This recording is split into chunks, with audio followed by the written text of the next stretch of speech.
चलते हैं चपल चंचल। कृष्णाय वासुदेवाय देवकी नंदनाय च नंदगोप कुमाराय गोविंदाय नमो नमः। हैं 2 वर्ष के अभी और किशोर को भी मात किए हुए हैं। ऐसी लीलाएं कर रहे हैं कि किशोर को भी मात किए। 2 वर्ष के मात्र हैं लाला भी। गोपीजनों के प्राणधन संपूर्ण ब्रजमंडल इस नील कमल के प्रेम पराग का भ्रमर है। संपूर्ण ब्रजमंडल घर घर ब्रज प्रगटी यह बात, दधि माखन चोरी कर ले हरि, ग्वाल सखा संग खात ब्रज में घर घर प्रगटी यह बात। को कहती कि भांति हरि को देखो अपने धाम, हेरी माखन देवा छो खाई जितनो श्याम, खाई जितनो श्याम। को कहती मैं देख पाऊं तो धरी धरो अकवारी,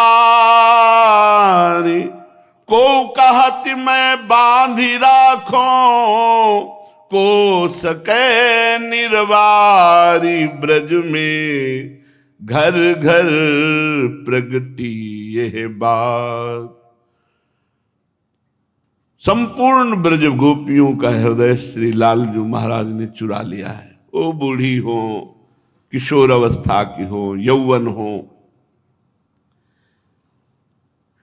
ततस्तु भगवान कृष्णो वयस्यैर ब्रज बालकैः, सहरामो ब्रज स्त्रीणाम चिक्रीडे जनयन मुदम। गोपीजन प्रातःकालीन वेला पर सब यशोदा मैया के आंगन में खड़ी हो जाती। कैसे आना हुआ री हैं? कहा शुद्ध नहीं है। अब बहाना बना, भैया आपके घर में ये है क्या? हाँ ये तो तेरे भी घर में हमने देखा था। और दृष्टि डाल, कहां है नंद नंदन? कहां? किसी कुछ लेने के बहाने से, किसी न किसी बहाने से प्रभु के दर्शन करने के लिए भीड़ लग जाती है यशोदा मैया के द्वार पर। सूरदास मन हरन मनोहर, सर्वस्व दियो छवि लीरी। जो देखती है अपना सर्वस्व, तन मन प्राण सब। और कितने वर्ष के हैं? 2 वर्ष के। चाहे वो घर में हो तो संगोष्ठी हो रही, 10-20 गोपी बैठी। यमुना के पावन तट पनघट पर हो तो गोपियों की गोष्ठी हो रही, उसमें चर्चा श्री कृष्ण की हो रही। श्री कृष्ण का चापल्य, तिरछी चितवन, मंद मुस्कान, सब गोपियों के चित्त का अपहरण किए हैं। नीलमणि मेरे घर में आज आए और ऐसी ऐसी लीला की। सखी मेरे भी घर में आए और ऐसा ऐसा। सखी मेरे भी घर में आए, ऐसी सब वार्ता कर रहे। दूसरी कहती है तुम्हारे घर में आए तो मेरे घर में क्यों नहीं आए? क्या मैं इतनी अभागिनी हूं कि मेरे घर में कभी नहीं आएंगे? दूसरी कहती है सखी निराश मत हो, वो अवतरित ही हुए हम सब ब्रजवासी जनों को सुख देने के लिए, जरूर तेरे घर आएंगे। कोई दधि मंथन कर रही, घर घर घर घर शब्द निकल रहा है। दधि मंथन करते करते विचार करती है कि प्रभु बहुत सेवा गायकी की है, बहुत मीठा दूध, बहुत सुंदर दही जमाया है, बहुत सुंदर माखन। प्रभु आओ, हम छुप जाएंगी और आप मनमानी भोग लगाओ सखाओं के साथ। आप पाओ, खेलो, मैं आपको देखूं और फिर आपको पकड़ूं, फिर आपका भयचकित रूप देखूं। इधर लालजू प्रातः काल उठे और देखा जगह जगह मैया ने दीप जला रखे, सब दीपक बुझा दिए और गए जहां माखन का भंडार माटों में था। निश्चिंत होकर माखन खाया और सब माट फोड़ दिए। मैया को बड़ा सुख मिलता था, गुस्सा नहीं आती थी, बड़ा सुख। मेरा लाला चंचल हो रहा है, मेरा लाला बलवान हो रहा है। दधि मथन निनादई त्यक्त निद्रा प्रभाते निभृत पदमगारम बल्लवी नाम प्रविष्टः मुख कमल समैरई राष्ट्र निर्वाप्य दीपान कवलित नवनीतः पातु गोपाल बालः। दीपक बुझा करके अंदर भवन में जाकर सब माट फोड़ डालते, फिर हाथ में माखन लिए हुए निकलते हैं। यशोदा मैया रूप देखती है, ओ मेरे लाल, निहाल हो जाती है। गोप सुंदरी 10-5 एकत्रित हो गई, कहने लगी बहन ये लालजू की जो लीला है ये हमारे प्राणों का ऐसे अपहरण किए हैं कि दिन भर कुछ सूझता ही नहीं है। दूसरी कहती है मेरे घर एक समय प्रभात के समय आए, तो दूसरी कहती मेरे घर प्रभात में नहीं आए, संध्या के समय आए। निशा काल था, ब्रजपुर में थोड़ा अंधेरा छा रहा था, ये यशोदानंदन मेरे घर पधारे। ओह उनकी वो श्याम शोभा, मैं ठगी सी रह गई, खड़ी रह गई। मैंने देखा द्वार पर आए और भीतर की ओर आए, इतना ही देख सकी। फिर तो सखी पता नहीं क्या उसने जादू कर दिया मेरे नेत्रों में कि मुझे दरवाजा श्याम सुंदर, दीवाल श्याम सुंदर, जिधर देखूं श्याम सुंदर ही श्याम सुंदर दिखाई देने लगे। अरे यहां तक कि देहली में भी दिखाई दिया श्याम सुंदर, प्रांगण में श्याम सुंदर, गवाक्ष में श्याम सुंदर, खंभे में श्याम सुंदर। और जब मैंने गौर से देखा तो मेरी साड़ी भी श्याम सुंदर। मुझे लगा कि मैं पागल हो गई, ये जिधर देखूं उधर श्याम सुंदर ही श्याम सुंदर, अणु अणु श्याम सुंदर हो गया। ये इसमें कोई जादू है यशोदानंदन में। फिर श्याम सुंदर को कैसे ढूंढ पाती? ग्वालिनी घर गए जान सांझ की अंधेरी, मंदिर में गए समाई श्यामल तनु लखी न जाई, देह गेह रूप कहो को सके निबेरी। मेरा देह भी श्याम सुंदर, घर भी श्याम सुंदर, जिधर देखती हूं जित देखूं तित श्याममयी। किंतु मेरे मन में आया कि दीपक जलाकर उसको ढूंढूं तो वो है कहां। दीपक लेकर गई तो नवनीत भंडार में वो विराजमान, संध्या के समय, और विशाल वक्षा स्थल पर नवनीत खाने पर छोटी छोटी बूंदे। ओह क्या शोभा, गोरस्तन छीटी रही, शोभा नहीं जात कही, मानो जल जमुन बिंब उड़गन पथ केरी। बहन ऐसा लग रहा था कि यमुना जल में तारे आकर गिर गए हैं। यमुना जल की सी कांति विशाल वक्षा स्थल परे सुवर्ण रूपिणी, और माखन की बूंदे मानो तारागण। मैं तो न्यौछावर हो गई उस रूप को देख करके। तीसरी गोपी ने कहा सखी मेरी बात तो सुनो, मैं अपने गृह कार्य में संलग्न थी, ये रुंझुन रुंझुन करता हुआ अपने नूपुरों की ध्वनि, जी ही मैंने देखा कि यशोदानंदन, मैं सशंकित हो गई कि देखूं ये क्या करेगा। ये चारों ओर देखा, मैं छुप गई, द्वार पर पहुंचा, धीरे से कपाट खोले, भीतर चला गया। मैं शीघ्र ही उसके पीछे पीछे द्वार पर से जाई, ताक में बैठी थी ये करेगा क्या। ये गया और माखन, इसको अपने आप घ्राणेंद्रिय से पता चलता है माखन कहाँ है, और ये पहुंच गया और वहां माखन खाया और माट फोड़े। और फिर छोटी सी हथेली पर नवनीत लिए निकला। मैंने लपक कर हाथ पकड़ लिया और मुख चंद्र में नेत्र गड़ाए, पर मैं कुछ बोलना चाहती थी, पता नहीं क्या वो नेत्रों से जादू डाला कि बहन ना मां बोल सकी न डांट सकी, बस ऐसे जड़वत खड़ी रही और मेरे अंगों में कंपन होने लगा और वो मुस्कुरा रहा था। हंसकर बोला, री तू मैया के सामने मुझे ले चलना चाहती, वहां तो बहुत प्यार करती है, ए लाला मक्खन खाएगा, ए लाला ऐसा करेगा, और जब मैं यहां मक्खन खाया तो तू इतनी जोर से मेरी कलाई पकड़े, मैया से कहूंगा।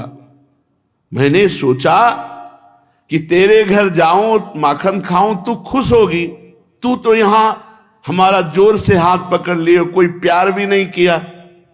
उसके मधुमेह कंठ की बात सुनकर मेरे नेत्रों से तो अश्रु प्रवाह हो गया। कुछ क्षण मुझे ऐसा लगा कि मैं रस सिंधु में डूब गई। नीलवर्ण तेजोमयी कांति मुखारविंद की मेरे प्राणों में समा गई। ये श्री कृष्ण चंद है क्या? ये आनंद का तो समुद्र है। मेरे नेत्र बंद हो गए, अश्रु प्रवाह होने लगा। चाहता तो इतने में हाथ छुड़ा के भाग सकता था, पर वो ज्यों का त्यों वैसे ही खड़ा रहा। मैंने धैर्य बटोर कर फिर आंख खोला तो देखा वैसे ही ग्रीवा झुका है, तिरछी चितवन से हंस रहा है। 2 वर्ष के लाल जो है माखन चोरी लीला में। मुझे बोलने की शक्ति आई। रुंधे हुए कंठ से कहा, श्याम सुंदर तुम कह रहे हो कि मैंने कलाई पकड़ी, मैं छूना चाहती थी तुम्हें। वास्तविक मैं ऐसा ही चाहती थी जैसा तुमने किया कि तुम कभी मेरे घर आओ, माखन खाओ। अच्छा बैठो, मैं तुम्हारी बलैया लेती हूं और तुम्हारी नजर उतारूं, ऐसे सुंदर रूप में कहीं मेरी नजर न लग जाए। और मैं, ये तो तुम पुराने माखन के भवन में गए थे, मैं नवीन माखन लाती हूं। और नवनीत भंडार में गई, मटकी निकाल कर बाहर लाई। मैंने देखा वो भाग चुका था। बस मेरा चित्त तब से तड़प रहा है। माई हो तक लागी रही, जब घर ते माखन ले निकस्यो, तब मैं बाह गई। तब हंसी कह मेरो मुख चितयो, मीठी बात कही, रही ठगी चेटक सो लाग्यो, पर गई प्रीति सही।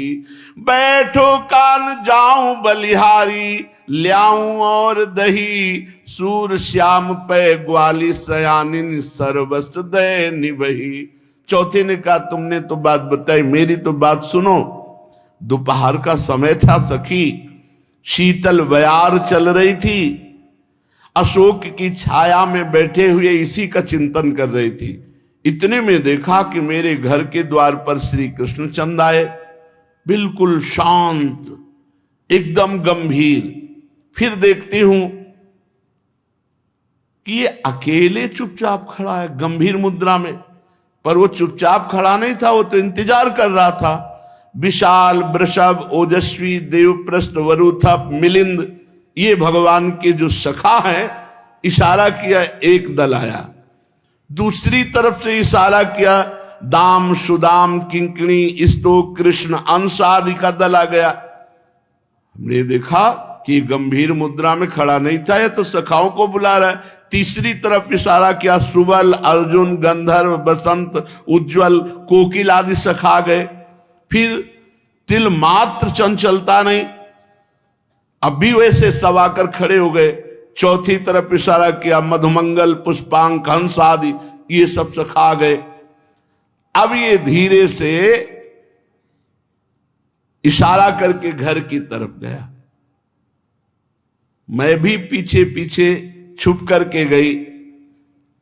ये मंद मंद चाल से चोर वैसे के संकेत, ऐसे धीरे धीरे आसपास देखते हुए धीरे धीरे कदम। क्या सुंदर शोभा है प्रभु की।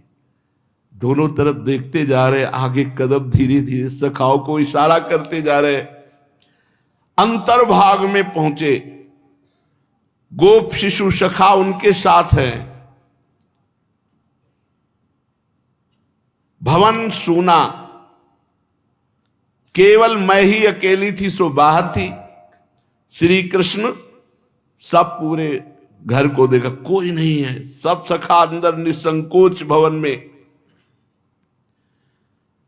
नवनीत भांड जितने रखे हुए थे, नीलमणि, उन सब से लेकर के नवनीत का भोग लगा रहे, समस्त सखाओं को पवा रहे, और अपने हाथ से दधी नवनीत हाथों पर रखकर एक दूसरे के मुख पर लगा रहे, खेल रहे,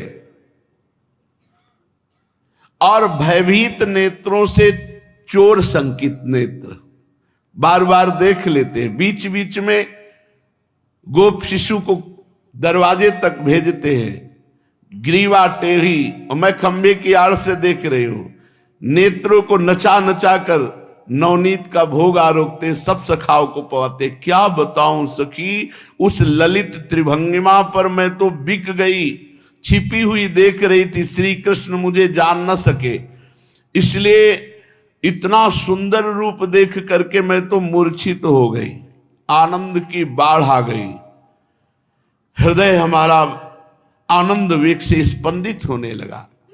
श्याम सुंदर का वो मुखारविंद, वो नेत्र संचालन, वो चोर संकित नेत्र, वाक शक्ति नहीं जो मैं बता सकूं। वो रूप माधुरी बहन मेरे हृदय में अब भी छाई हुई है। मैं किसी काम की नहीं रह गई, चित्र लिखी सी अपने घर में बैठी रहती हूं, वही चिंतन करती हूं। इस गोपी की बात समाप्त नहीं हुई थी कि दूसरी गोपी ने कहा, सुनो सुनो, ये नवनीत कम पाता है और हृदय ज्यादा चुराता है। सुंदर कर आसन समीप अति राजति ही आकार, जल रूह मनो बैर विद सो तज मिलत लय उपहार। ये सबके हृदय आसन पर हम ब्रजवासियों के विराजमान, इसलिए ब्रजवासियों की जो भक्ति है वो संबंध की दृढ़ भक्ति है। भगवान ब्रजवासियों को प्राणों से भी अधिक प्यार करते थे, प्यार करते हैं, प्यार करते रहेंगे।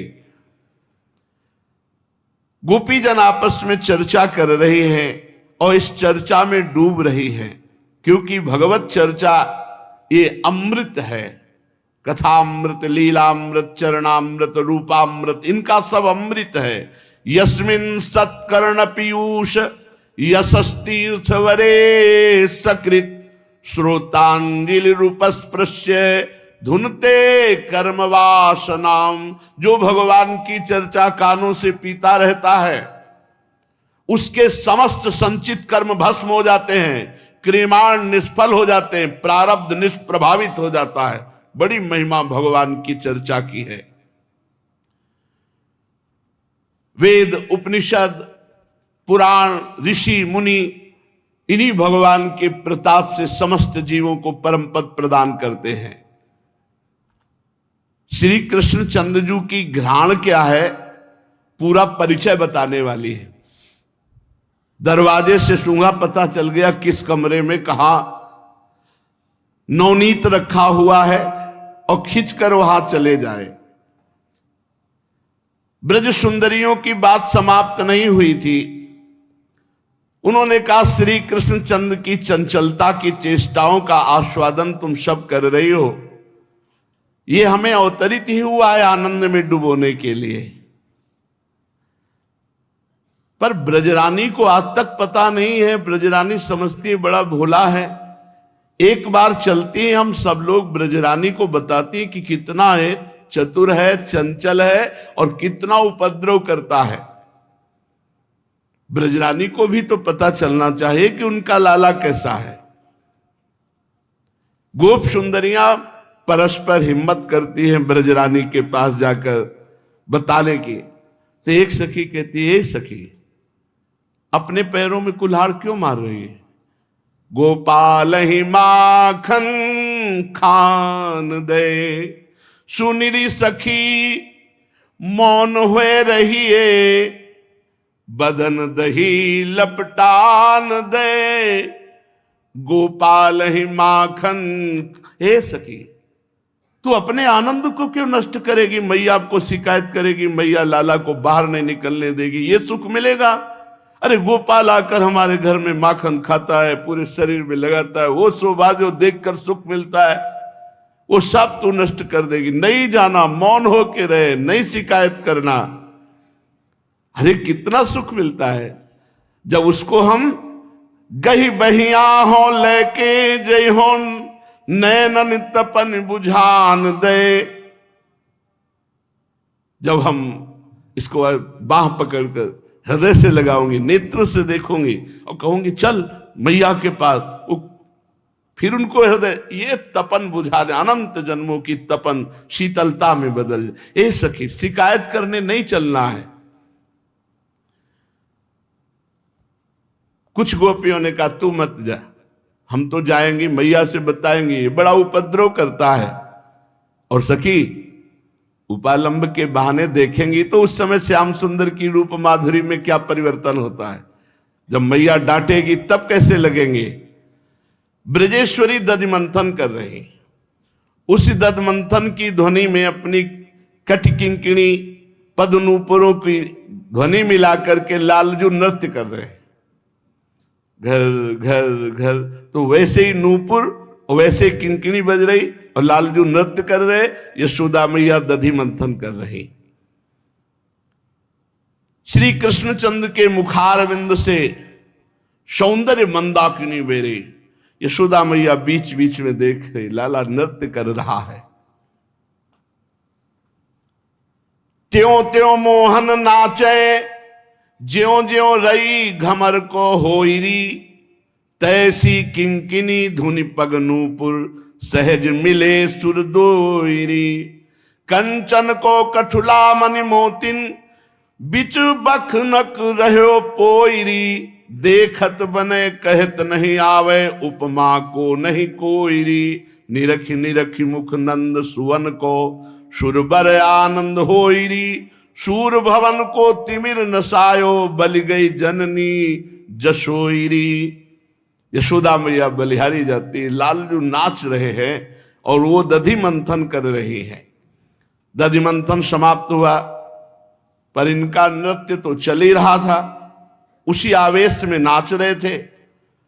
ब्रजरानी यशोदा मैया अपने हाथ में ताजा नवनीत लिया और नीलमणि को देने चली, किंतु जेही मुनि तो नीलमणि दो नाच रहे थे, एक तो मणिजतित खंभे में और एक साक्षात प्रतिबिंब देख करके मैया ये श्याम सुंदर, ये श्याम सुंदर रुक जाती है।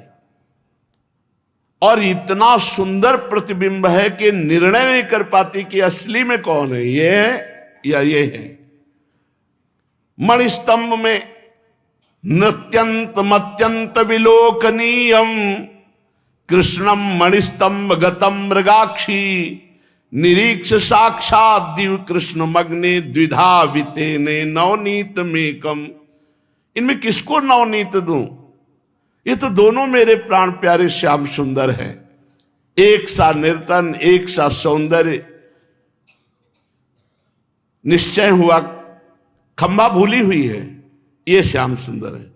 जाकर के मक्खन से तो इधर नीलमणि हंस पड़े, ए मैया तू प्रतिबिंब को पवा रही है। मैया को होश आया, अच्छा तो मणिखंभ में तेरा प्रतिबिंब है। लाला मेरा चित्त पागल हो गया है, मैं जिधर देखती हूं उधर तू ही तू नजर आता है।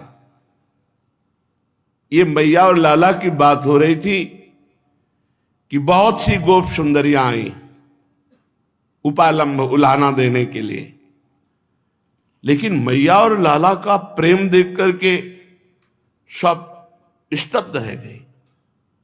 मैया के हाथ में नवीन मक्खन है और लाला के मुख में वो पवा रही। गोप सुंदरियां आपस में दृष्टि, इतने बड़े सुख में हम कैसे उलाहना दें। वो सब शिथिल हो रही प्रेम विवश, क्योंकि ये सब महाभाग्यवान तपस्वी जन गोपी बने हुए। नीलमणि की दृष्टि गई कि सब हमारी शिकायत कर ले आई है। इतने में यशोदा मैया ने, अरे आओ बहन आओ, कितनी देर से तुम लोग खड़ी हो, हमें तो याद ही नहीं है नीलमणि ने बावरा कर रखा है। गोप सुंदरियां भी सब भाव समाधि में डूबी हुई थी, आई थी उल्हाना देने। एक दूसरे की तरफ, मुख की तरफ, तू बोलना पहले, तू बोलना। कोई नहीं बोलती। एक ने कहा, पहला गो यशोदा मैया, हाँ बोल रही, ये बहुत उपद्रव करने लगे हैं, यहां बहुत सीधे साधे खड़े हैं। कल की तुम्हें हम अपनी बात बता रहे हैं। गौशाला में जाकर दुहने के समय के पहले ही जितने बछड़े थे सखाओं के साथ जाके सब खोल दिया। सारा का सारा दूध हमारा बछड़े पी गए। अब हम तुम्हें कैसे बतावें, एक बूंद दूध नहीं बचा। मैया ने कहा कि यहां से ले लो, यहां से ले लो, क्यों नाराज होती हो? इतनी बात नहीं है, बछड़े क्यों खोले? क्योंकि बछड़े खोले, दूध पिया तो हम सब उधर जाएंगी बछड़े बांधने, इधर ये घर में घुसकर पूरा माखन सब, उधर दूध गया इधर माखन। यशोदा रानी ये बड़ा साधु बाबा बना खड़ा है, बहुत चंचल है। मैया को और परमानंद आ रहा है, मैया को परमानंद आ रहा है, गुस्सा नहीं आ रही। मेरा लाला ऐसा भी करने लगा है। ब्रज सुंदरियां उल्हाना देती। प्रातः काल उल्हाने के मिश्र से नंद भवन में ढेर की ढेर गोपियां ऐसे आती है, समूह की समूह श्री कृष्णचंद्र की शिकायत करती है। ब्रजरानी के हृदय में वात्सल्य उमड़ता है। गोद में उठा लिया। क्यों लाला, तू ऐसा क्यों उपद्रव करता? भला मैया मैं ऐसा कर सकता हूं? ये सब झूठ बोल रही हैं, ये केवल हमें देखने के बहाने से आई है। मैया ये सब झूठ बोलती। देखो मैया, मैं तुम्हारी गोद में इतना छोटा बछड़े कैसे खोल सकता हूं, छीके कैसे पा सकता हूं? गोपीजन भगवान श्री कृष्णचंद्र जी की ऐसी बात सुन करके यशोदा मैया से कहती हैं, अयि ब्रजराज भाविनी भाविनी तांत दुरंत भावोयम तव कुमारः यदयम द्रुपत्रेवाधुना धुनान एव भुवन मवल मान संपल लीलोपी पल्लीलोपी चरितमभ्यस्ति स्थित्वा वा किम विधास्यति। ब्रजरानी, ये नीलमणि देखने को छोटा कुमार है, लेकिन वयस्कों को भी फेल कर देता है। इतनी बुद्धि, इतना बल, इतनी चतुरता।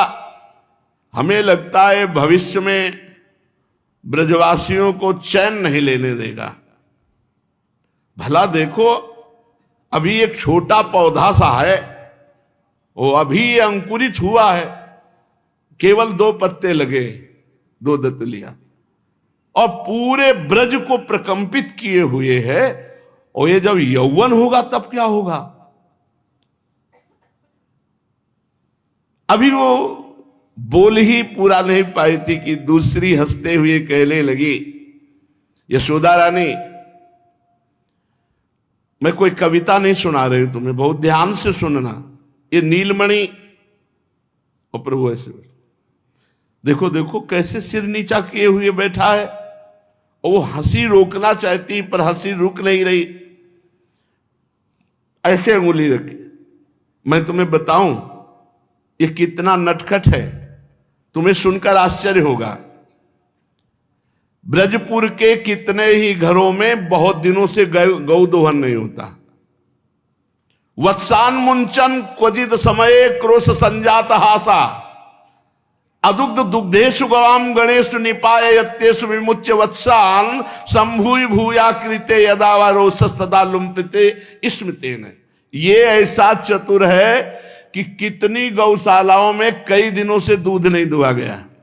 पूरे सखाओं के साथ जा जा करके वत्सान मुंचन, क्वचित असमय, असमय में, जब गाय दूहने का समय उसके पहले ही क्रोश संजात हासा, और जब हम क्रोध करते हैं तब हंसकर ताली बजाकर भाग जाता है। ब्रजेश्वरी श्री कृष्णचंद्र जी की तरफ देखती है और मुस्कुराहट है, वाणी से पूछती है, अच्छा बता ऐसा क्यों करता है लाला, ऐसा करने में तेरा हेतु क्या है? स्तेयम स्वाद्वत्यथ दधिपया कल्पित स्तेयो गई स्तेयो पायई गुरु रहे मखिले। इससे क्या पूछती हूं? अभी ये बनावट करके ऐसी बात कह देगा कि आपको लगेगा मेरा लाला बड़ा सीधा लाला है। हाँ, चोर तो है ये, चित्त चुराते, पाप चुराते, अनेक जन्मार्जित पाप चौरम चौराग्रगण्यम पुरुषम नमामि। ब्रजरानी हंसती बोली, बहन देखो तुम सबके आशीर्वाद से हमको ये प्राप्त हुआ है, तुम कभी नाराज मत होना।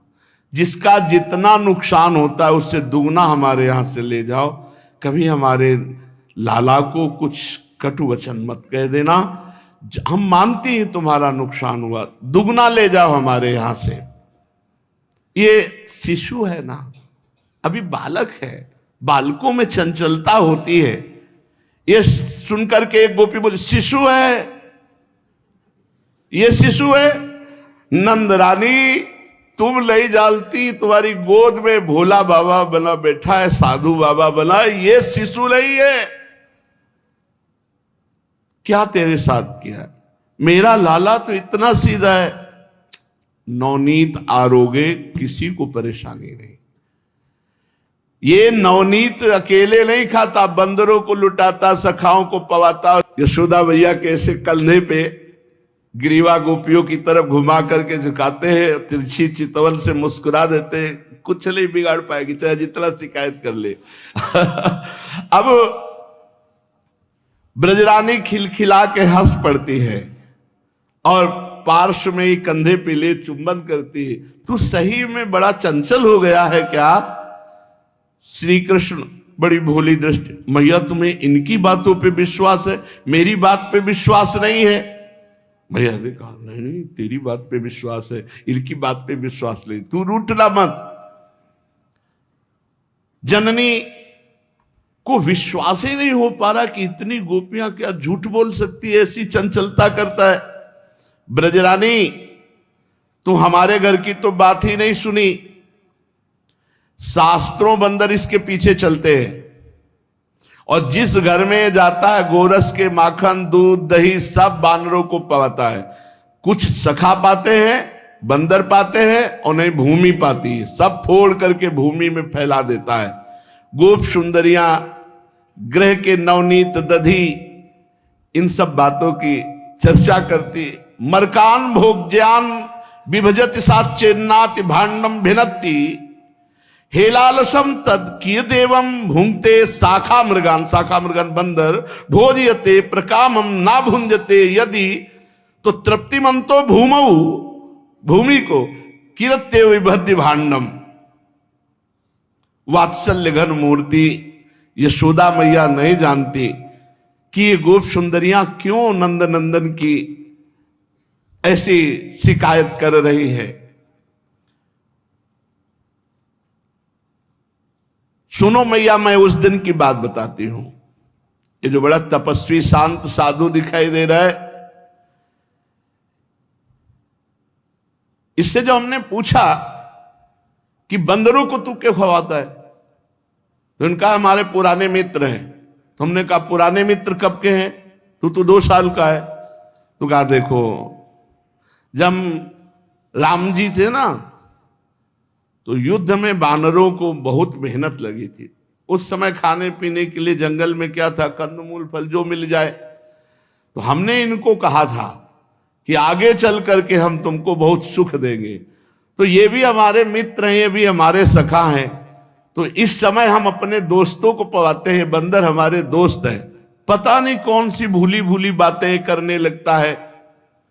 वन्यई रयु फलई स्वयत्न कलितई राकल्प वृत्तिम निजाम सेवाम में वनवासिनोपि विहिता प्रोगिभिर व्याजता। ये जब मैं बनवासी था तब मेरी बहुत सेवा की, अब मैं इनकी सेवा करूंगा। भैया ये ऐसी बातें करता है। तुम्हारा नीलमणि कभी कभी ऐसे बोलने लगता है कि मुझे समझ में नहीं आता ये कौन है। ये बहुत चतुर है। एक दिन मैं अपने घर में बहुत ऊंचे पर छीका टांगा। अब ये नीचे उखल, उसके ऊपर पीढ़ा, पीढ़ा के ऊपर सखा, सखा के कांधे पर खुद, और बस ऐसे खा रहा था। द्रव्य लाभे सा ग्रह कुपितो यात्युप क्रोशत्य तोकान। नंद गेहनी मैं छुप करके देख रही थी। जब देखा एक पा लिया, सखाओं को पवा लिया, तब नजदीक गई। रे नंदन तू चोरी कर रहा है। बस इसने लाल लाल नेत्र के हमारी तरफ कहा, अरे मैं क्यों चोर, मैं चोर क्यों हूं, अपने घर में ही तो हूं। मैंने कहा तुम्हारा घर नहीं तो मेरा। अच्छा तो तुम्हारा घर, मैं तो भूल गया, मैं तो अपना घर समझ रहा था। मैंने तो समझा अपना घर। अच्छा तो ठीक है, तू अपना घर समझ रहा था तो ये करने की जरूरत क्या थी। तू यहां सब पूरा, अरे तू गोपी समझ नहीं, मुझे भूख लगी थी, मैंने समझा मैया आएगी, और ऊपर से देखा चींटियां थी, तो मैंने सोचा चींटियां निकाल दूं फिर मैया मुझे पवा देगी। अच्छा इतने ऊंचे छीके पर चींटियां तुझे दिखाई दी, तभी तो उखल पे चढ़ के हो ये सेवा कर रहा था कि चींटियां निकाल। तो इतना इतना हाथ, चींटियां तो ऐसे निकाली जाती, तू समझे नहीं। जब चींटी में ऐसे रखता तो नीचे चली जाती, तो खबो खबो करके निकाल दिया। तो तुम्हारे यहां क्या लगा है, वहां चींटियां निकाल रही तो यहाँ वो एक दो मक्खी थी बार बार भिनभिना रही थी, तो हम उनको ऐसे ऐसे किया तो लग गया। बोले बहुत चोर एस इत केन चिदुक्ता क्रुद्ध एव निगदत्ति धृष्टा त्वम ही चौर इदमेव मदीयम गेह मस्त सकलम ही ममैव। यशोदा रानी ये बहुत चतुर है, ये भोला नहीं है। दूसरी सखी ने कहा, सखी तुम्हें तो चींटी का बहाना किया, बिल्कुल ऐसा ही मेरे घर किया। मैंने भी ऊंचे छीके पर टांगा था। मैंने कहा क्या कर रहे हो, तो उनका बछड़ा खोज रहे हैं। बोले यहां बछड़ा खोज रहे हो, बोले हां तुम्हें दिखाऊं। और कमर में खोसा हुआ एक छोटा सा बछड़ा, आकृति जो बछड़े का खिलौना, और उसको ऐसे दही से बोर के देखो निकला ना तुम्हारे मां से बछड़ा, ये मथुरा से बाबा हमारे लाए थे, और मेरा बछड़ा खो गया था, और मुझे पक्का पता था तेरे यहां जरूर होगा, इसीलिए मैं ढूंढ रहा था। तो इस मटके से देखो निकला ना बछड़ा। अब कैसे बताऊं, उसकी ये लीला देखकर हंसी नहीं रुकती थी, गुस्सा कैसे करूं। हस्तग्राहे रचयति विधिम पीठुको लूखलाद्य। दूसरी सुंदरी ने कहा कि ये नवनीत को पाने के लिए हर कला में प्रवीण है। जब इसका हाथ नहीं पहुंचता तो डंडे से छेद कर देता है, और सब आराम से पान करते हैं। तीसरी बोली, यशोदा रानी मेरे घर की घटना सुनो। ऊंचे छीके पर मैंने दूध भांड रख दिया, और भांड से सटा करके घंटा बांध दिया कि अगर मटकी को जरा भी छुएगा तो घंटा बज जाएगा, और घंटा बजेगा तो मैं उसको पकड़ लूंगी, पकड़ करके तुम्हारे पास लाऊंगी। ये बड़ा विचित्र खिलाड़ी है। उखल, उखल के ऊपर पीढ़ा, पीढ़ा के ऊपर सखा, और सबसे पहले घंटा पकड़ लिया, और घंटा में माखन भर दिया। फिर इसके बाद चक माखन खाया, घंटा बजा ही नहीं, और मैं निश्चिंत रही कि घंटा बजेगा अगर चोरी होगी। और जब वो खा पी के बाहर चला गया, तब मुझे लगा कि आया तो था, घंटा नहीं बजा। तो देखा पूरा माखन से भरा था घंटा। अब घंटा माखन से भर जाएगा तो क्या बोलेगा। नंद रानी जी, इसके बाद एक सखी बोली, हम तो अपनी तुम्हें कैसे बात बताओ, मेरे माखन की बात नहीं थी, मेरा तो ताजा दूध था। हमारी जो ददिया सास थी ना, तब के जमाने के माठ थे, नए माठ तो आप दे सकती हो, इतने सीजे हुए माठ सब फोड़े। और जब मैं पहुंची तो मुंह में दूध भरे हुए था। हमने कहा चोरी की हमारे घर में, अभी तुझे पकड़ती हूं। तो ऐसे इशारा किया, तो मैं नजदीक गई तो पूरा दूध मुंह में मार दिया और भाग गया। पकड़ में ही नहीं आया। पूरा दूध जब आंखों में पड़ जाएगा तो पकड़ेगा कौन। उस दूध की फुटकार से मेरी आंखें भर गई, मेरी आंखों में कुछ दिखा नहीं, और इतने में कूदकर भाग गया। एक गोपी की वो हंसती हुई बोली, गोप सुंदरी यशोदा जी, तुम तो मुस्कुरा रही हो। परसों की बात है, नीलमणि मेरे घर पर गया, नवनीत भांड में हाथ डाला। तो हमने कहा ए तू कौन है? तो बोले बलराम का छोटा भाई हूं। फिर यहां क्यों आया है?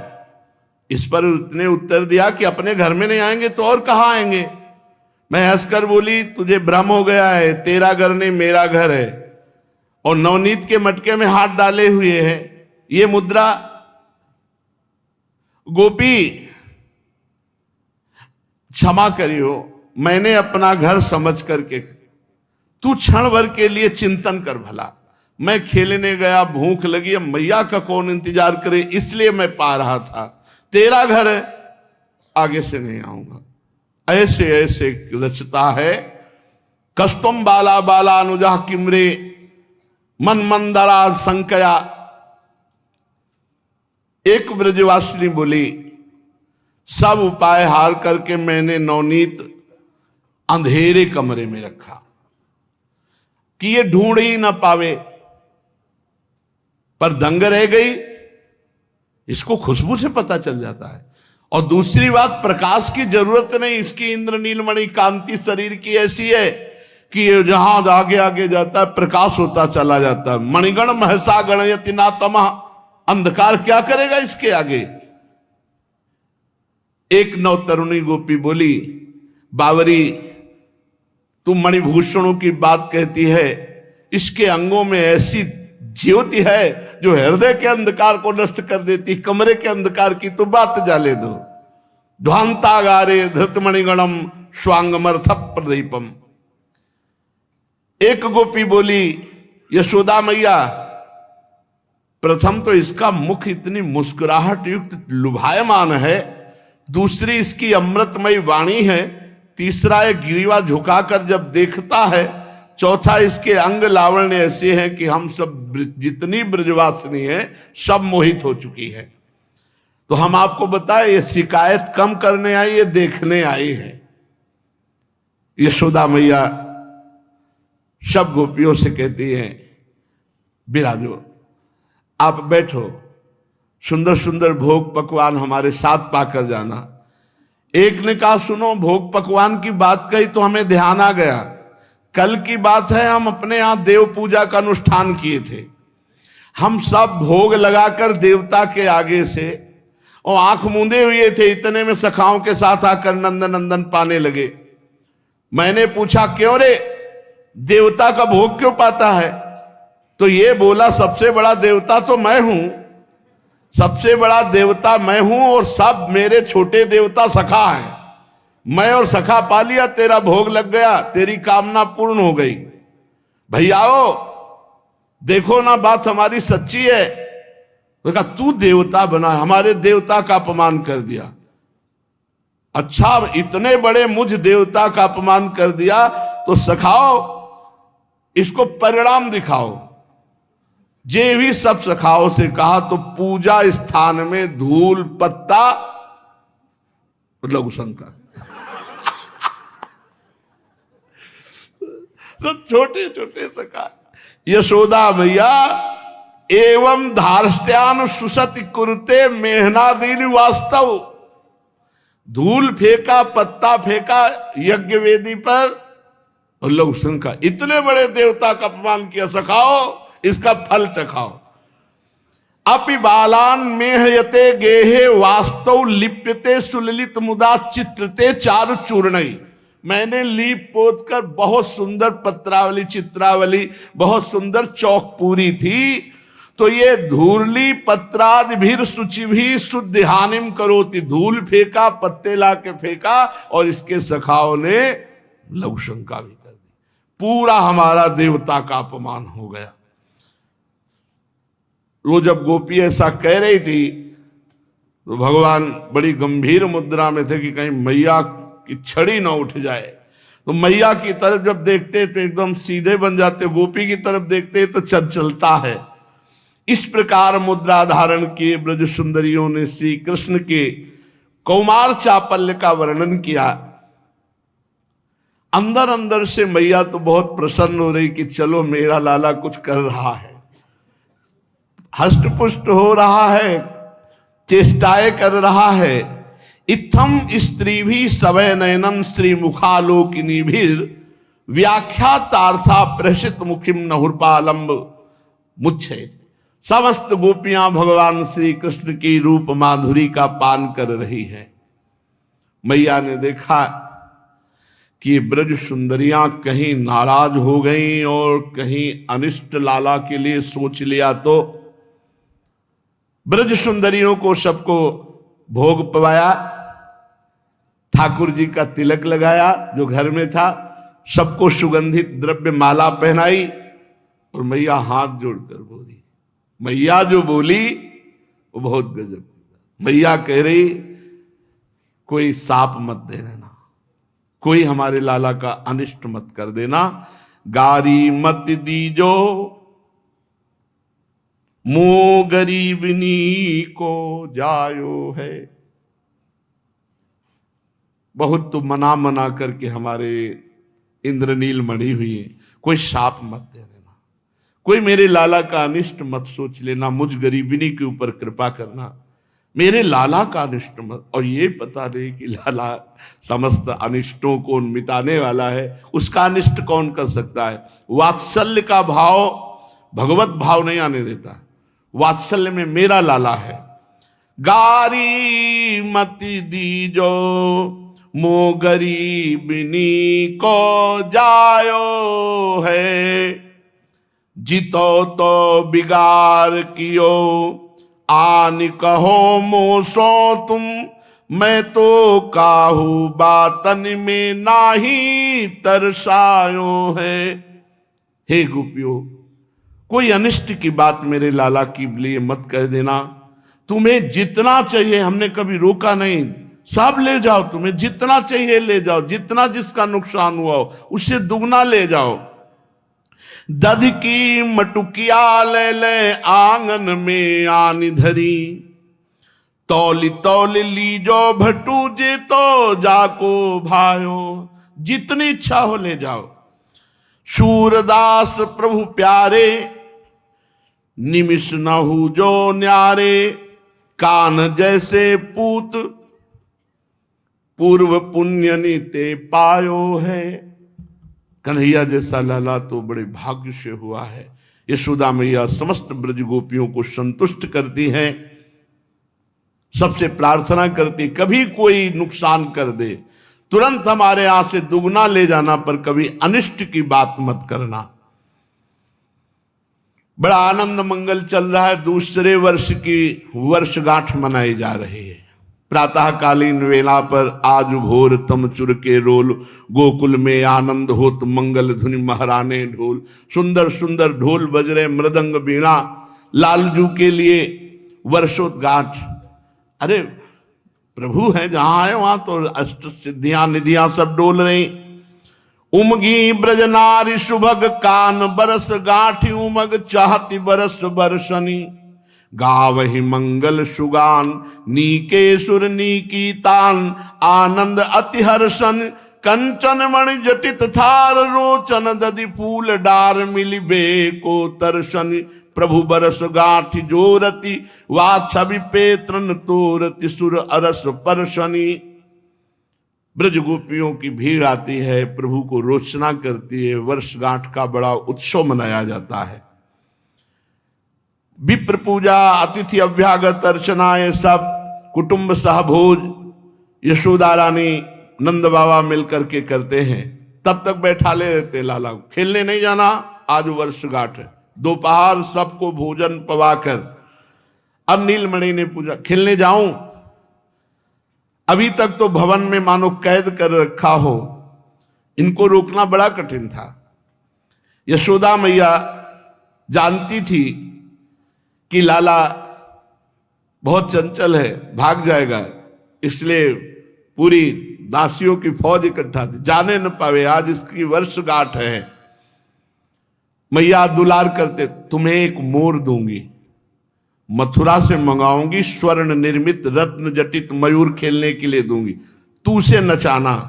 फिर एक तुझे गोवत्स दूंगी, वो भी स्वर्ण जटित, तू चुपचाप पहले यहीं खेल, आज तेरी वर्षगांठ है। इस प्रकार प्रलोभन देकर तो नीलमणि को रोका गया था। अब समझना जरा, 2 वर्ष के बालक की चोरी, सच्चिदानंद भगवान 2 वर्ष में समस्त ब्रजमंडल की ब्रज गोपियों को महासुख प्रदान कर रहे हैं, ये कोई चोरी है? 2 वर्ष के बालक को क्या ज्ञान हो? भगवान ने 2 वर्ष की अवस्था में माखन चोरी लीला की। अब भगवान श्री कृष्णचंद्र जी देखा कि पहरेदार कमजोर पड़ गए, दोपहर का भोज हो गया, तो तोरण को फांदते हुए द्वार के समीप से गोप सखा जो प्रतीक्षा कर रहे थे, वो भागे भगवान और उनके साथ खेलने लगे। कहां गया नंद नंदन? यशोदा मैया व्याकुल होकर के, अरे देखो कोई उत्पात न कर दे, आज वर्षगांठ है, कहीं कुछ ऐसा अतिशय प्रीति में संदेह होता है। श्री कृष्णचंद्र जी समस्त लीलाओं के आचार्य हैं, तो एक ग्वालिन के घर गए। किस ग्वालिन के घर गए? वर्षगांठ में सब उत्सव में आए हुए थे। एक नौबधू थी, उसको एक घर में कह दिया था तू घर में रहेगी, तू नहीं जाएगी। अब वो नौबधू थी, अभी नई नई आई थी, तो रो रही थी कि नंद नंदन, आज तक हमने भरनेत्र नहीं देखा, तुम कैसे हो? आज अवसर लगा था कि वर्षगांठ में हम आज तुम्हें देखेंगे, लेकिन घर के सब लोग चले गए और हमको घर में छोड़ गए। वो अंदर बैठी थी, आप फांदते हुए कूदते हुए सखाओं के साथ उसी गोपी के घर गए। बड़े करुणा निधान है। घर में प्रवेश किया और कहा, एरी कहां है? ये था माम प्रपद्यन्ते दासतै भजाम्य हम। वो श्री कृष्ण का चिंतन करके रो रही थी कि आज भर नेत्र देखने का वर्षगांठ में अवसर मिलता, परिवार वालों ने मुझे ही घर में छोड़ दिया और सब चले गए। एरी सुन तो, ये आवाज अमृत, जे ही मुड़ी श्री चरणों में नूपुर, छोटी सी धोती, ऊपर बगलबंदी, हारों से छाती भरी हुई है, क्योंकि वर्षगांठ का उत्सव, मोर मुकुट, फेट पे बंसी, तिरछी चितौन। हो, जिनका चिंतन कर रहे वो स्वयं घर पधारे। देख करके वो कितने आनंद में, सोचो कितने आनंद में होगी जिसका चिंतन कर रहे हैं मिलन के लिए, वही स्वयं। देखो भगवान कैसे अपने भक्तों को सुख प्रदान करते हैं। समस्त सखा दरवाजे पे कमर में हाथ रखे, ग्रीवा टेढ़ी के, ललित त्रिभंगी उसकी तरफ निहाल कर दे, जैसे घायल पर और वार कर दे। अपने घर में अपने मन चाहे नवनीरत कांति श्री कृष्ण को, वो सोच रही मैं सपना देख रही हूं या सत्य है। गोप सुंदरी निर्णय नहीं कर पा रही कि जागृत अवस्था है या स्वप्नावस्था है। मैं कहीं सोच रही थी, वही सोच तो मेरी नहीं है। इतने में श्री कृष्णचंद्र जी बोल, क्यों री, सब घर आए तू मेरे घर नहीं आई वर्षगांठ में। अब ग्वालिनी को विश्वास हो गया कि स्वप्न नहीं, ये मैं साक्षात देख रही हूं। फिर हंसकर बोले, सुना नहीं रही, तो उसके आंखों से अश्रु प्रवाह हो रहा है। और कहा कि घर वालों ने जाने नहीं दिया, सब घर वाले वहां, मैं यहां घर की रखवाली के लिए रखी गई हूं। श्री कृष्णचंद्र जी नजदीक गए और उसका हाथ पकड़ लिया। अभी तो दूसरे वर्ष की गांठ पे, वर्षगांठ का उत्सव, हाथ पकड़, फिर तो उसके हृदय में जो आनंद स्पर्श का, भगवत स्पर्श का, और कहने लगे पता नहीं तो आज कितना बड़ा उत्सव मेरा मैया ने मनाया। बार बार री तू मुझे कुछ देना, मेरा वर्षगांठ का उत्सव। वो तो बेशुद्ध खड़ी, अरे विलंब हो रहा है, वो कुछ उत्तर नहीं दे रही, ये हंस रहे। अब उसने धीरे से इनका हाथ पकड़ लिया, श्याम सुंदर का, कहा छोड़, अच्छा कुछ नहीं दे सकती तो मुझे खेलने जाने दे। गोप सुंदरी कस के पकड़ लिया श्याम सुंदर को, और शायद वो हृदय से लगाना चाहती थी, पर ये चतुर शिरोमणि एक हाथ से ऐसे हाथ किया और उसके वक्षा स्थल का मोती का हार पकड़ा और तोड़ लिया।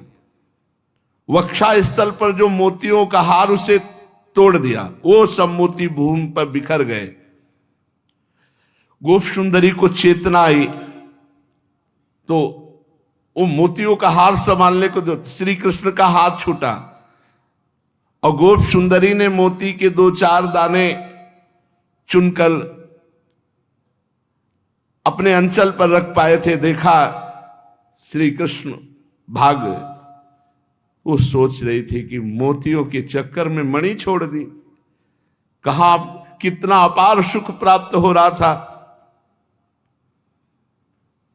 अब वो विचार किया कि अगर ये बात मैं छुपाई तो ठीक नहीं रहेगी, मेरी मोतियों का हार तोड़ा तो मुझे भी अवसर मिल जाएगा अब जाने का नंद भवन में, मैं कहूंगी कि शिकायत लेके आई थी।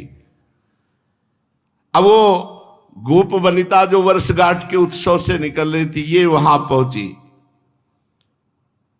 और वहां जाकर के यशोदा मैया से कहा, मैया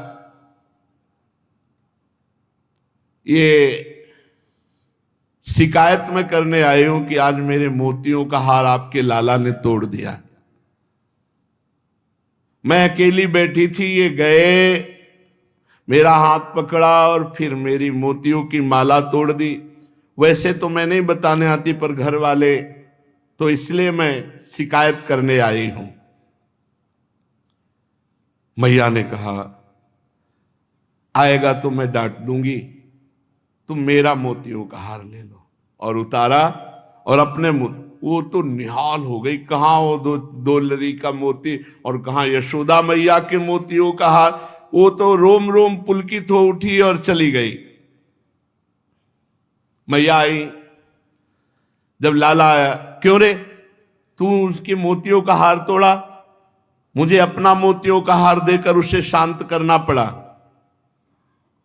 लालजू ने कहा, तो फिर मोतियों की खेती करूं तुम्हारे हार के लिए? मैया ने कहा, हाँ तू तो खेती करेगा ही, मैं खेती करके दिखाऊंगा। छोटे से लाला, एक दिन मोती बेचने वाला व्यापारी मोती ले ले मोती, लालजू दौड़ पड़े। उसने पेटी रखी, देखा भवन, अरे तो बहुत बड़े घराने का है लाला। तो उनका मोती दिखा, मोती लूंगे। बाबा ने देखा, नजदिया, क्या है? बाबा मैं मोती लूंगा, मोती की खेती करूंगा। अरे मोती की कहीं कोई खेती होती है? बाबा मैं मोती लूंगा। राजभवन देख करके व्यापारी ने सोचा, इतना मुनाफा तो यही हमको ले लेना चाहिए जो पूरे गांव में बेचने का होता है। लाला की तरफ देखे, भवन की तरफ देखे, और उसने बहुत ज्यादा कीमत बताई मोती की। बाबा ने कहा, इतनी महंगी थोड़ी मोती होती है, चलो यहां से ले जाओ, यहां मोतियों के ढेर लगे हुए, ये तो बालक है, हट कर। ना बाबा, मुझे मोती चाहिए। लाला ने हट कर लिया। निरखी नयन रुझ्यो मनमोहन, रटत देहु कर बारंबार। व्यापारी नंदनंदन को निर्निमेष नयनों से देखता है और एक सुंदर मोती निकालता है और कहता है कि अगर मूल्य देना चाहते हो तो लाखों में मूल्य बताया, और नहीं तो मैं लाला को फ्री दे सकता हूं। दो एक बात, अगर आप नहीं दोगे मूल्य तो लाला हट कर रहा, मैं इसे फ्री दे दूंगा। बहुत कुल के लालजू आनंदित हुए, पुलकित हुए, छोटी सी हथेली पर एक मोती रख दिया। दी रघमोल कहो व्यापारी, रहे ठगे सब कौतुक हार। करू पर ले राखी रहे हरि देत न मुक्ता परम सुडा। बाबा ने कहा ये बहुत ठग है, इतना थोड़ी कीमत होता है। नहीं मैं यही लूंगा। बाबा ने फिर भेंट दे दी। लालजू महाराज गोकुलनाथ बये जसुमति के आंगन भीतर भवन मजार। मैया तेरा हार ले गई थी ना गोपी, देख मैं मोती लाया हूं और आज इसकी खेती करूंगा। मैया ने कहा अच्छा लाला, यमुना जी के किनारे की मिट्टी लाओ। मैया भी जैसे लाला खेले जैसे राजी, ऐसे किया और उस मिट्टी में मोती। मैया का अच्छा ये जग जाएगा। मैया तो खेल समझ रही लालजू का। हसति जसोमति मात कहत करत मोहन कहा। ये नहीं जानत बात ये करता सब जगत के। एक संकल्प के अनंत ब्रह्मांड उदित हो गए। मैया तेरा हार उस गोपी ले गई, मैं ऐसी मोतियों का हार बनाऊंगा जो स्वयं उपजेंगे। उस रज में एक मोती डाला। मैया लाओ यमुना जल। मैया यमुना जल दिया, ऐसे उस पे डाला। कहा अंकुरित हो जाओ, अंकुरित हो। अरे लाला कहीं मोती अंकुरित होता, कोई अनाज थोड़ी है। देखा कि अंकुरित हो गया, मोती अंकुरित हो गया। थोड़ी देर में 2 पत्र, थोड़ी देर में वो थोड़ा सा पौधा, फिर तो विशाल शाखा, पूरा आंगन भर गया, मोती ही मोती उसमें। कर तुम अकर तुम अन्यथा कर तुम। जितनी मंजरियां सब में सुंदर राशि राशि के मोती। शाखा पत्र भये जल मेलत, फूलत फरत न लागी बार। यशोदा जी मैया देखकर आश्चर्यचकित रह गई। बाबा को बुलाया, देखो देखो लाला ने मोती का पौधा। ये अक्षर अविनाशी सच्चिदानंद जिनके इशारे से सूर्य चंद्र प्रकाशित होते हैं, काल जिनके अधीन है, वो परमात्मा क्या नहीं कर सकता, क्या नहीं कर सकता। एक क्षण में जिसने अनंत ब्रह्मांडों को रचा वो परमात्मा है। जगृहे पौरुषम रूपम भगवान महादादि भी संभूतम षोडश कला माधो लोक शिशक्षया। 16 कलाओं में परम प्रवीण भगवान सच्चिदानंद श्री कृष्ण को मैया अपना लाला मान रहे हैं। नीलमणि समग्रेश्वर समग्र धर्म समग्र यश समस्त श्री समस्त ज्ञान समस्त वैराग्य, ये सब के स्वामी है, इसीलिए भगवान है। ये कुछ असंभव आश्चर्य मत मानना। इनके भ्रकुट विलास सृष्टि लय हुई। अपार सामर्थ्यशाली प्रभु। बाबा आए, मैया सांवले सलोले लालजू को गोद में। अरे मेरा लाला इतना सामर्थ्यशाली और मोती ही मोती। लालजू ने पेड़ हिलाया, मोती बिछ गए अपने पीतांबर में बिना, और कहा मैया देख ये नकली नहीं है, ये असली है, और इनका हार बना और तू पहन। शावा इदम विश्व अमोघ लीला सृजत्यवत्यति न सजत्यतेस्मिन् भूतेषु चांतरहित आत्मतंत्र षाड्वर्गिकम जिघ्रति सद्गुणेशः।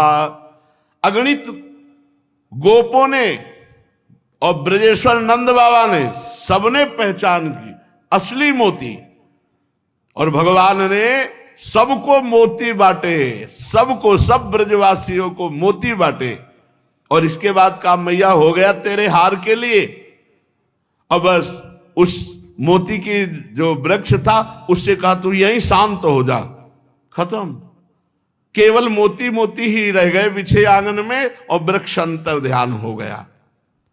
ब्रज तरुणी, नंद बाबा, यशोदा मैया, जानत नहीं मरम सुर नर मुनि, ब्रह्मादिक नहीं परत विचार, सूरदास प्रभु की यह लीला, ब्रज वनिता पहिरे गुहिहार। सब ब्रज वनिताओं ने वो मोती अपने हार में कि मेरे नंद नंदन के द्वारा प्रकट किया हुआ, और यशोदा मैया ने भी गुह करके। इस तरह भगवान की बाल लीलाएं हो रही। शेष लीला आगे। श्री राधा वल्लभ लाल की जय।